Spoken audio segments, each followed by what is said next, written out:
Blizzard threw me into Twin Peaks with a pretty good team. Looks like the Alliance have 2 healers. I think we have 2 as well. So let's do this. Twin Peaks, where the objective is to go to the other base, get the flag, bring it to your base, retrieve your flag from the Alliance, and once you kill the guy with the flag, you take the flag, and then you can capture the flag. I shouldn't have to go over those basics, but the reality is some people don't quite get the basics yet, which absolutely frustrates me. And I'm not joking when I say that. That is a fact, that they don't quite get the basics. There's a mage who ran into some trouble. He's got ice block, and here comes a hunter who's got his guacamole bowl. Probably left one disaster to find another. So, yeah, you're in the wrong place at the wrong time. We're just going to dot you up. Dots, all dots. Many dots for you. He happened to get the silence on me, and he did his quick feign death to get rid of the dots, so he's okay. But now we can play with this hunter. We're going to play with you because the other guy ran away. He doesn't want to play with me.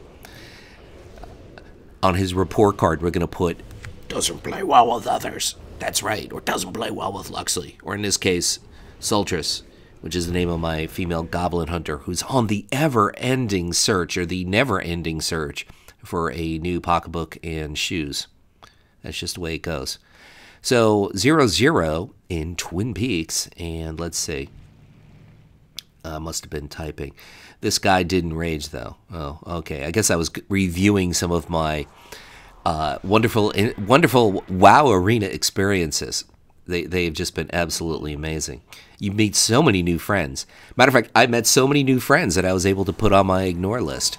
That's one thing that I have grown recently since I started doing Arena is my ignore list. Well, here's 2 DKs that, of course, basically they're just in Remorseless Winter 24/7 because it's only on a 20-second cooldown. There's the airstrike from a dragon. What other class in the game has an airstrike from a dragon? Am I ripping on Frost DKs? Absolutely. Absolutely. Blizzard, they were completely irrelevant up until the last patch, and then Blizzard did something to make them relevant. Now everybody's playing a DK. You could even see it when you're queuing for Arena. You see all these Frost DKs that are 880 eye level, 870 eye level. Why? Because these are all people that recently hit the flavor of the month. And you see tons of Frost DKs in Arena. You never saw Frost DK in Arena prior to the last patch. And the question is, does Blizzard do this on purpose? So people put in the time as a time sink for their business model? Or is it accidental or a combination of both? I'd like to know your thoughts. I think anybody who has watched any of my videos knows my thoughts, so we don't necessarily have to get into that. And here's the hunter who doesn't have Fade Death, and it's thanks for playing.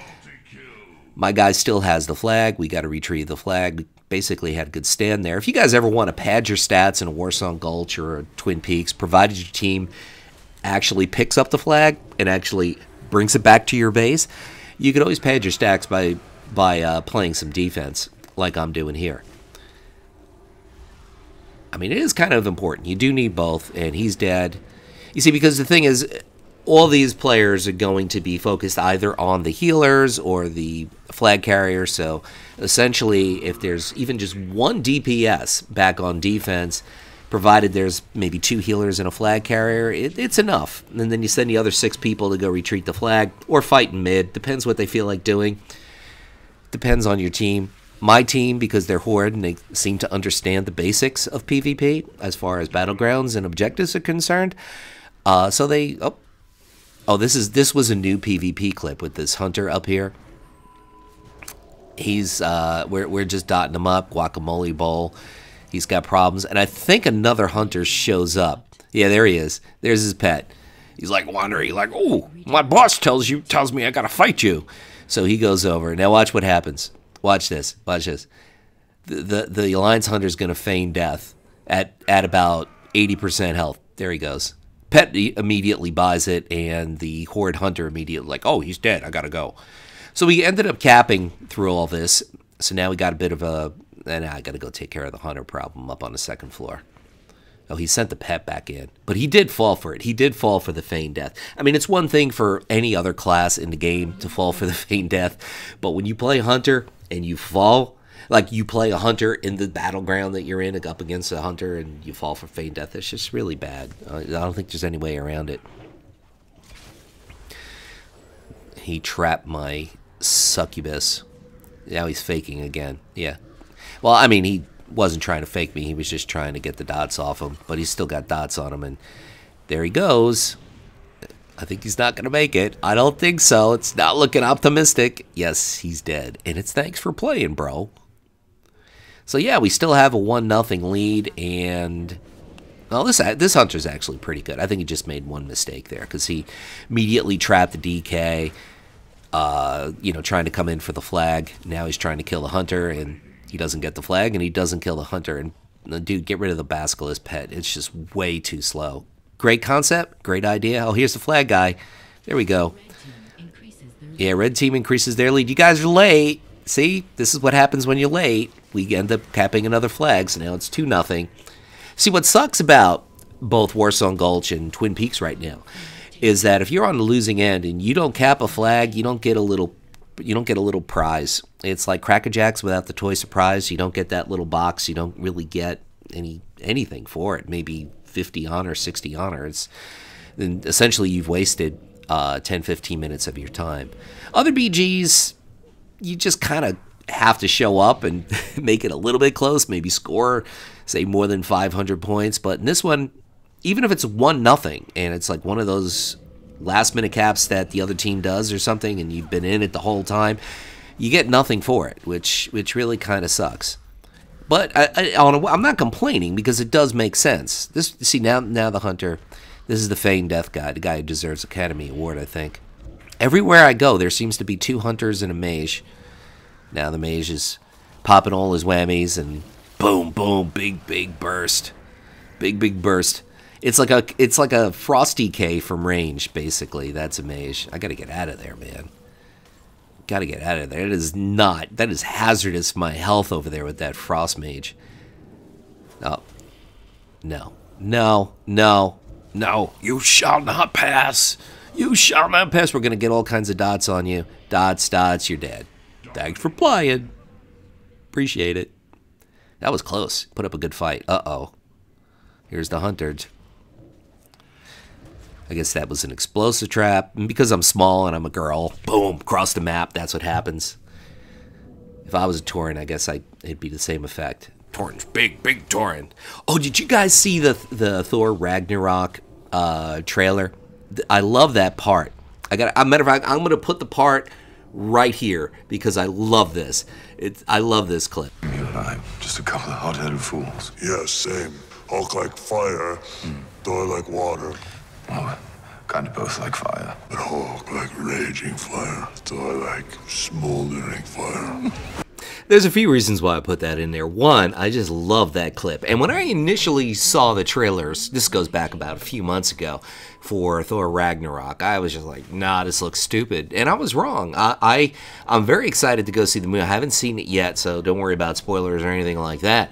But I was really excited about seeing it because there's just been a lot of positive press about it, and it just looks like a lot of fun. And just seeing Hulk talk is just like absolutely amazing. Now, the other reason why I put that clip in there is because yes, Hulk is just Hulk. You know, it's whatever nuclear weapon he's about to face, you know he's going to win.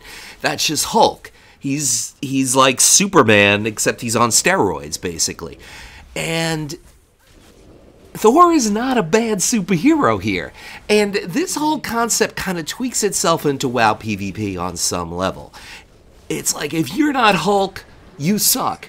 And you could be Thor, or you could be Batman, or at least just a couple of notches below. My point is, no one in WoW PvP is dead on pulling all the right moves at the right time all the time. Even guys like Cartoons, who's certainly not one of my favorite people out there, but I respect what he does. And I've seen him make mistakes. I've seen him ice block while he's getting healed. And he knew it. He admitted it. But people make mistakes. A lot of people out there edit their mistakes out. I don't edit my mistakes out. I show it all. I show the warts and everything. I show when I'm singing on note, and I show when I'm not singing on note. I don't edit that stuff out. I really don't. And, it's not so bad to be Thor. Hulk like fire, Thor like water. No, Thor is kick-ass, okay? And I really thought that analogy kind of worked into, especially since I've been doing arenas. It's like you play like 3 games in a row and you win, and then in the 4th game you make one little mistake that doesn't even really cost you the game. And then you watch the video, because I record everything I do just so I can learn. It's the best way to learn in PvP. So I record it and I watch it and I'm like, wait a minute. You're complaining to me that I died as a healer after about 5 or 6 minutes, and meanwhile, you never took the opposing healer below 80% health the entire time. People, the point I want to make here is be accountable for your own mistakes first.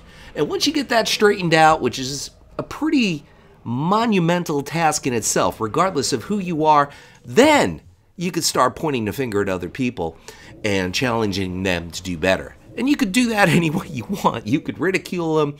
You could respectfully point out this is what you did wrong. Or you could kind of, play mind games with like some kind of Jedi trick and have them figure it out for themselves by never directly saying it. But there's a lot of ways you could do it.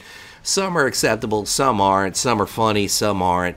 But the bottom line is, the point I want to stress to everyone out there, just mind your own game. Don't worry about what other people are doing. Just try to make your own game as good as you can. This is Luxeley, and I'm saying once again, whatever it is by you guys, whether it's morning or it's afternoon or it's night, make it the best you can. Make it epic.